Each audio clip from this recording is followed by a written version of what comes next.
Ya pemirsa, seperti biasanya di Butiran Ilmu selalu ada pemuka daerah yang kami hadirkan. Nah kali ini dari ND Nusa Tenggara Timur, Habib Abdurrahman Al-Habsyi. Assalamualaikum warahmatullahi wabarakatuh. Waalaikumsalam warahmatullahi wabarakatuh. Silakan Habib. Iya. Terima kasih. Yes. Ya, ada Kiai Fadolan juga di sini. Ya. Kita masih membahas mengenai sunnah Rasul, kemudian bahaya mempertentangkan atau barangkali tidak mengikuti gitu.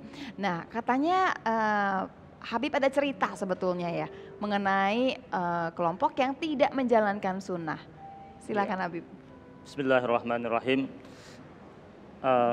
Sebenarnya kalau kita berbicara mengenai kelompok yang tidak menjalankan sunnah, atau lebih tepat sering disebut dengan ingkarus sunnah, itu sudah muncul dari jauh-jauh hari sebelumnya, bahkan dari semenjak Rasulullah SAW wafat, kemudian tampuk kekhalifahan dipimpin oleh Abu Bakar As-Siddiq radhiyallahu taala anhu, dan kebanyakan mereka yang ingkarus sunnah ini adalah orang-orang yang menafsirkan Al-Quran secara literalis. Jadi bunyi teksnya itu maka artinya itu. Oh jadi letterlock gitu Letterlock. ya? Seperti ketika firman Allah yang mengatakan inna nahnu nazzalna dzikra wa inna lahu lahafizun. Mereka mengartikan bahwasanya az-zikr di situ bermakna Al-Quran. Tetapi banyak ulama ahli tafsir mengatakan az-zikr di situ bukan hanya Al-Quran. Iya. Az-zikr di situ adalah hadis juga. Jadi Allah Subhanahu wa taala menurunkan Al-Quran dan Allah juga memantapkan hadis itu di Nabi. Jadi hadis itu ada sama Nabi. Hadis ini kita kenal ada dua, ada hadis Nabi, ada hadis qudsi. Hadis qudsi itu adalah hadis yang pengkalimatannya dari Allah kemudian diucapkan oleh Rasulullah Sallallahu Alaihi Wasallam. Itu dijaga dan terjaga. Nah, kemudian ada firman Allah fas'alu ahla zikr in kuntum la ta'lamun. Orang-orang ingkar sunnah mereka mendefinisikan ahlu zikir di situ ada ahlul Quran. Tetapi ulama ahli tafsir mendefinisikan yang disebut dengan ahli zikir adalah ahlud din. Jadi tidak hanya dia ahlul Quran saja, tetapi dia memahami Al-Quran, mendalami tentang hadis, mendalami tentang ilmu-ilmu fikih, ilmu usul fiqh. Itu masuk semua. Termasuk semuanya. Tapi yang mengingkari ini kalau dari NTT sendiri banyak. Di NTT kaum muslimin di sana minoritas, sedikit sekali. Perkembangan dakwah kami di sana kami melakukan dengan sentuhan-sentuhan yang lembut dan santun. Karena kami tahu sekali bahwasanya Islam ini agama yang penuh dengan nuansa cinta yang sangat tinggi.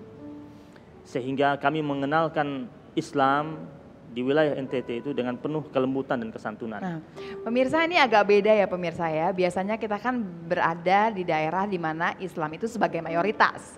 Nah sekarang di NTT ini agak beda tentunya ya. Jadi cara pendekatannya pun agak berbeda. Nah, bagaimana kemudian menjalankan sunnah Rasul ini?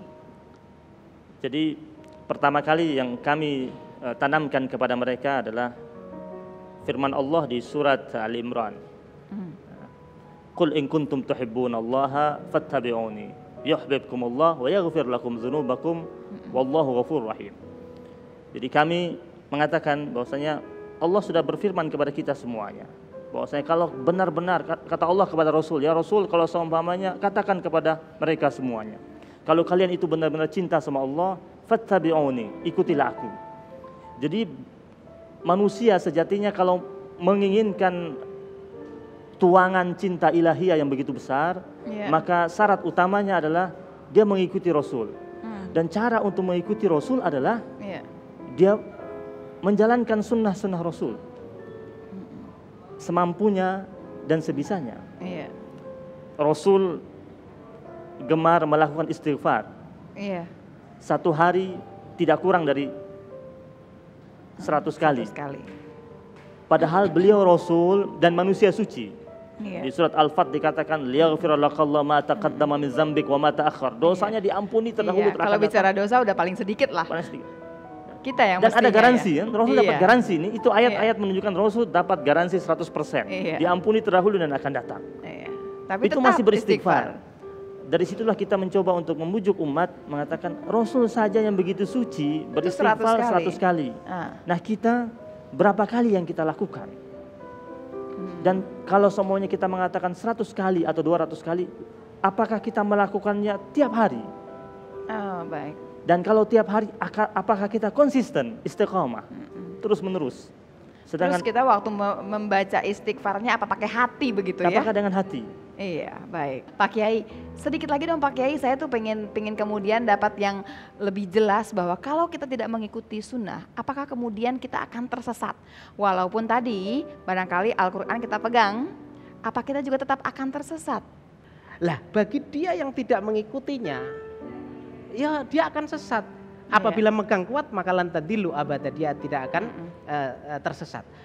Kalau ngikuti Al-Quran saja, apalagi dia memahami bahasa Arab, kelepotan baru hanya membaca Al-Quran aja ngertinya pakai terjemah, menafsiri Al-Quran pakai terjemah, gimana sudah mendirikan yang namanya majelis tafsir Quran misalnya, atau majelis dzikir Quran. Pak Kiai sambil bacain saya nih ceritanya nih ya, udah bahasa Arabnya Senin Kemis nggak jelas gitu ya, baca tafsir, baca terjemahan nggak jelas, baca tafsir masih belum jelas, kalau nggak saya pegang hadisnya, apa ceritanya nanti? Sunnah Rasul jadi kemudian membantu kita semua. Kita akan bahas lebih jauh lagi di butiran ilmu.